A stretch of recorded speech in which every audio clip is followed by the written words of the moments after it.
Solomon രാജാവിൻ്റെ കാലശേഷം Israel രാജ്യം രണ്ടായി വിഭജിക്കപ്പെടുന്നതായിട്ടാണ് നാം കാണുന്നത്. രാജാവിൻ്റെ വിഗ്രഹാരാധനയും സ്വാർത്ഥപരമായ ജീവിതശൈലിയും അതിന് കാരണമായി മാറി. വടക്ക് ഭാഗത്തുള്ള 10 ഗോത്രങ്ങൾ ചേർന്ന് ഇസ്രായേൽ രാജ്യത്തിന് രൂപം കൊടുത്തു. ഇസ്രായേൽ രാജ്യത്തിൻ്റെ തലസ്ഥാനമായി സമറിയ രൂപപ്പെടുകയും ചെയ്തു. തെക്ക് ഭാഗത്തുള്ള 2 ഗോത്രങ്ങൾ ചേർന്ന് യൂദയ രാജ്യത്തിന് രൂപം കൊടുത്തു. അതിൻ്റെ തലസ്ഥാനമായി ജെറൂസലേം മാറുകയും ചെയ്തു. യേശുക്രിസ്തു ജനിക്കുന്നതിന് 750 വർഷങ്ങൾക്ക് മുമ്പ് ആഹാസ് എന്ന രാജാവായിരുന്നു യൂദയ ഭരിച്ചിരുന്നത്. അദ്ദേഹം വിഗ്രഹാരാധകനും തിന്മ നിറഞ്ഞ രാജാവുമായിരുന്നു. അദ്ദേഹത്തിൻ്റെ ഭാര്യയായ ജസബലിൻ്റെ സ്വാധീനം കൊണ്ട് വിഗ്രഹാരാധന നാട്ടിലുടനീളം വ്യാപിക്കുന്നതിന് കാരണമായിട്ട് മാറി. യഹോവയായ ദൈവത്തിൻ്റെ പ്രവാചകന്മാരെയും പുരോഹിതന്മാരെയും അവർ ധിക്കരിച്ചു. അങ്ങനെ ദൈവികമായ സംരക്ഷണത്തിൽ നിന്ന് അകന്നു ജീവിക്കുന്ന ഒരു സാഹചര്യത്തിൽ അവർ ഇസ്രായേൽ രാജ്യവും ഡമാസ്കസും കൂടെ ചേർന്ന് തങ്ങളുടെ രാജ്യത്തെ ആക്രമിക്കുന്നു എന്നൊരു വാർത്ത കേട്ടു. തങ്ങളുടെ രാജ്യം ആക്രമിക്കപ്പെടുന്നു എന്ന് കേട്ട മാത്രമേ ആഹാസും തൻ്റെ രാജ്യത്തിലെ ജനങ്ങളും പരിഭ്രാന്തരായി. എന്നാൽ ദൈവം ഈ ജനങ്ങളെ ഉപേക്ഷിച്ചില്ല. ദൈവം യെശയ്യാ പ്രവാചകനെ ആഹാസ് രാജാവിൻ്റെ അടുത്ത് അയച്ചു. ആഹാസ് രാജാവിനോട് യെശയ്യാ പ്രവാചകൻ പറഞ്ഞു, നീ വരാനിരിക്കുന്ന യുദ്ധത്തെക്കുറിച്ചോ ആക്രമത്തെക്കുറിച്ചോ ഭയപ്പെടേണ്ട, ദൈവത്തിൽ ആശ്രയിക്കുക മാത്രം ചെയ്യും. എന്നാൽ ആഹാസ് രാജാവ് ദൈവത്തിൻ്റെ സ്വരം കേൾക്കാതെ തൻ്റെ യുക്തിയും പദ്ധതിയും അനുസരിച്ച് സിറിയയുമായി സന്ധി ചെയ്തുകൊണ്ട് യുദ്ധത്തെ നേരിടുവാനും പ്രതിയോഗികളെ ആക്രമിക്കുവാനുമുള്ള തീരുമാനത്തിലാണ് എത്തിച്ചേർന്നത്. ദൈവം രണ്ടാമതും യെശയ്യാ പ്രവാചകനെ ആഹാസ് രാജാവിൻ്റെ അടുത്തേക്ക് അയച്ചു. ആഹാസ് രാജാവിനോട് യെശയ്യാ പ്രവാചകൻ ദൈവം പറഞ്ഞതനുസരിച്ച് പറഞ്ഞു, ദൈവം തന്നെ നിന്നെ രക്ഷിച്ചുകൊള്ളും. ദൈവം രക്ഷിക്കുന്നതിൻ്റെ അടയാളമായി ഭൂമിയിൽ എന്തടയാളവും ചോദിച്ചു കൊള്ളുക എന്ന്. ദൈവത്തിൻ്റെ രക്ഷയുടെ അടയാളമായി അടയാളം ആവശ്യപ്പെട്ടപ്പോൾ ആഹാസ് രാജാവ് അതിനെ എതിർത്തുകൊണ്ട് പറഞ്ഞു, ദൈവത്തെ പരീക്ഷിക്കുവാൻ താൻ ആളല്ല.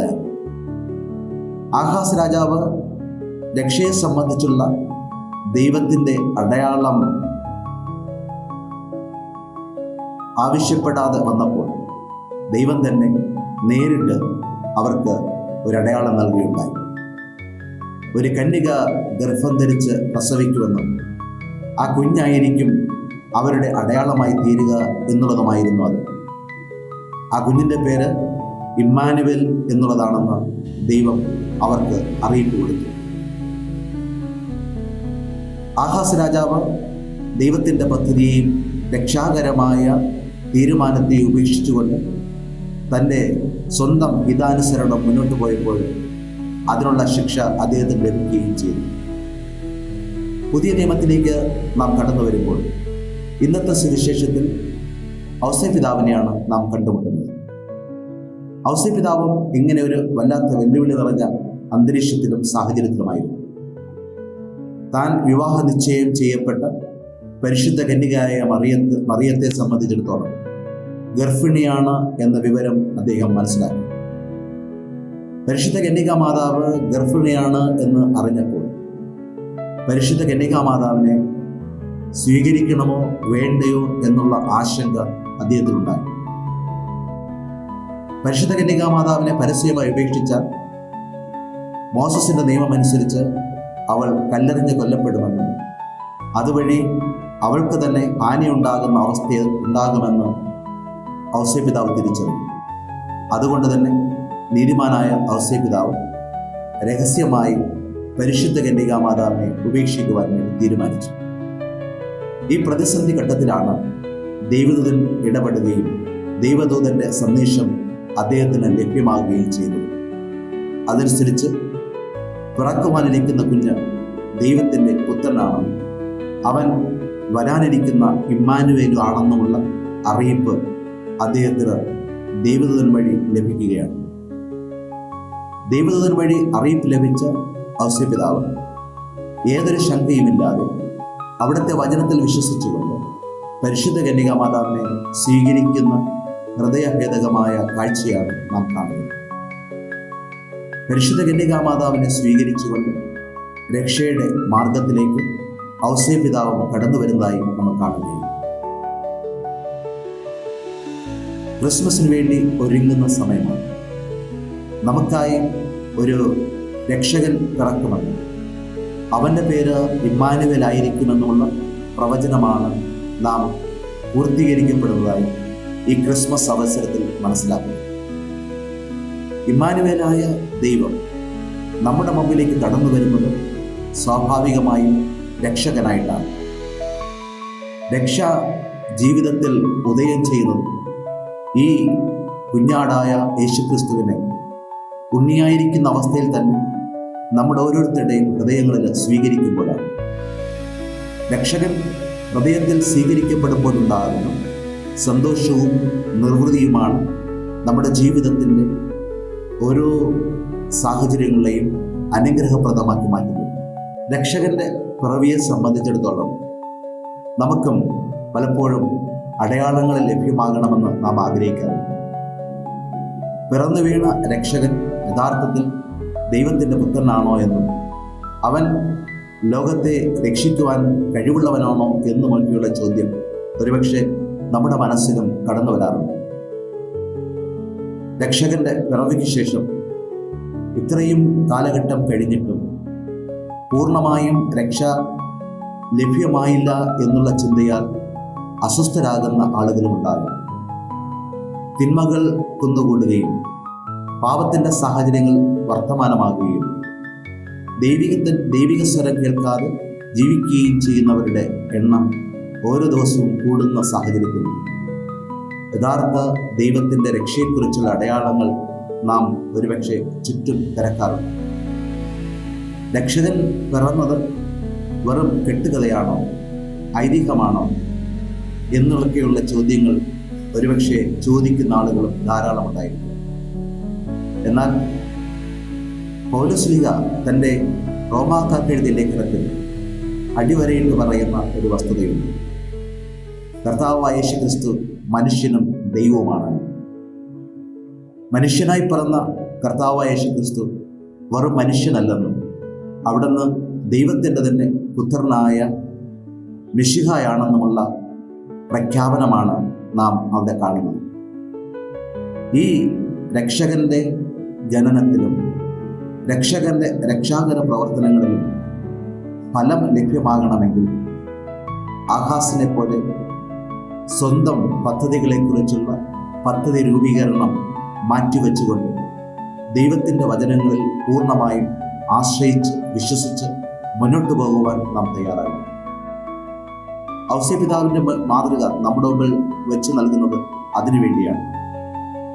ഔസേപ്പിതാവ് എപ്രകാരമാണ് പ്രതികൂലമായ സാഹചര്യങ്ങളിൽ ദൈവദൂതന്റെ വചനങ്ങൾ സ്വീകരിക്കുകയും വിശ്വസിക്കുകയും ചെയ്തുകൊണ്ട് രക്ഷയുടെ ഉദാത്തമായ സൗഭാഗ്യത്തിലേക്ക് കടന്നു വന്നത്, അതുപോലെ ദൈവത്തിൻ്റെ വചനം കേട്ടുകൊണ്ടും വചനത്തിൻ്റെ പൂർത്തീകരണമായ ദൈവോത്തരനായ യേശുക്രിസ്തുവിൽ വിശ്വസിച്ചുകൊണ്ടും ഓരോ മനുഷ്യനും ദൈവികമായ രക്ഷ സ്വന്തമാക്കുവാൻ കഴിയണം എന്നുള്ളതാണ് ഇന്നത്തെ സുവിശേഷത്തിൻ്റെ അർത്ഥവും ആഴവും. ഈ രക്ഷകൻ നമ്മുടെ മുമ്പിലേക്ക് കടന്നു വരുമ്പോൾ അടയാളങ്ങൾ നാം അന്വേഷിക്കേണ്ടത് ബാഹ്യമായ തോരണങ്ങളിലോ ബാഹ്യമായി നാം ഉണ്ടാക്കി വയ്ക്കുന്ന അലങ്കാര ദീപ്തങ്ങളിലോ അല്ല, മറിച്ച് ഹൃദയത്തിൽ നിറഞ്ഞു കവിയുന്ന രക്ഷാകര അനുഭവത്തിന് വേണ്ടിയുള്ള പൂർണ്ണമായ സമർപ്പണത്തിലൂടെയാണ്. അവിടുത്തെ ദൈവദൂതന്റെ വചനങ്ങൾ സ്വീകരിക്കുവാൻ നിങ്ങൾക്കായി ഒരു രക്ഷകൻ പിറന്നിരിക്കുന്നു എന്നുള്ള പ്രഖ്യാപനം എൻ്റെ ഹൃദയത്തിലുള്ള ഒരു പിറവിയുടെ തിരിച്ചറിവായി മാറ്റുകയും ചെയ്യുമ്പോഴുണ്ടാകുന്ന സന്തോഷമാണ് അതിന് നിദാനമായി പകർത്തേണ്ടത്. രക്ഷകൻ പറക്കേണ്ടത് ഉള്ളിലാണ്.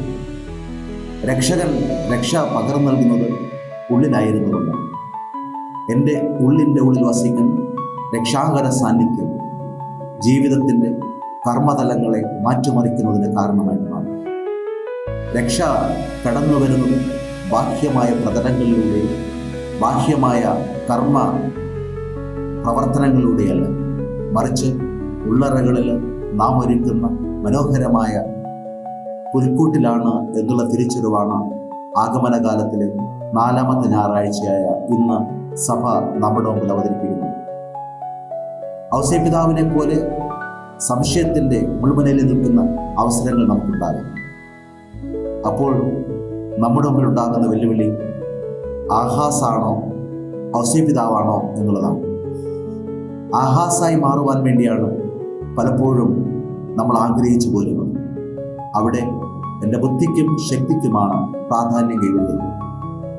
ഞാൻ കണക്ക് കൂട്ടുന്നത് നടക്കുകയും അതനുസരിച്ച് ജീവിതത്തിൻ്റെ എല്ലാ പ്രവർത്തനങ്ങളും സുരുക്കൂട്ടുകയും ചെയ്യുമ്പോഴുണ്ടാകുന്ന സ്വാർത്ഥപരമായ ആഗ്രഹം അല്ല ഒരു ക്രൈസ്തവനുണ്ടാകേണ്ടത്. മറിച്ച് ദൈവത്തിൻ്റെ പദ്ധതി എന്നിൽ പൂർത്തീകരിക്കുമ്പോഴുണ്ടാകുന്ന ഒരു സായുജ്യമാണ്.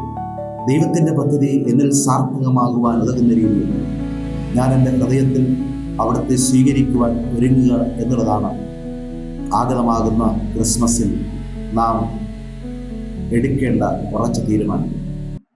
അതിന് സഹായിക്കുന്ന രീതിയിലുള്ള പ്രാർത്ഥനയും പുണ്യങ്ങളും ചേർത്തൊരുക്കി കർത്താവായ യേശുക്രിസ്തുവിനെ സ്വീകരിക്കുവാൻ നമുക്ക് ഒരുങ്ങാം.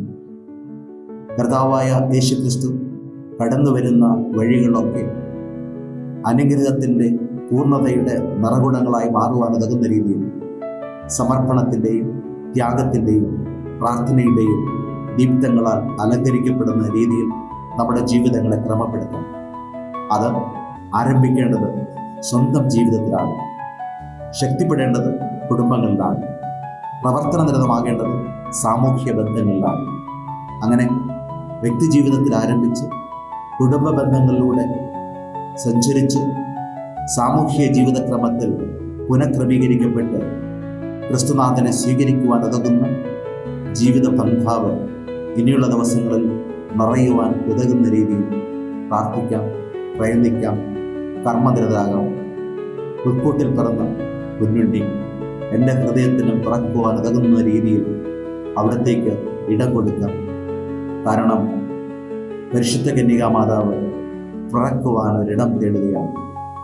അവിടെ നിന്ന് ജനിക്കുവാൻ ഉതകുന്ന രീതിയിൽ എൻ്റെ ഹൃദയം സജ്ജമാണോ എന്നുള്ള ചോദ്യമായിരിക്കട്ടെ നമ്മുടെ മനോമുകുരങ്ങളിൽ ഉയർന്നു നിൽക്കുന്നത്.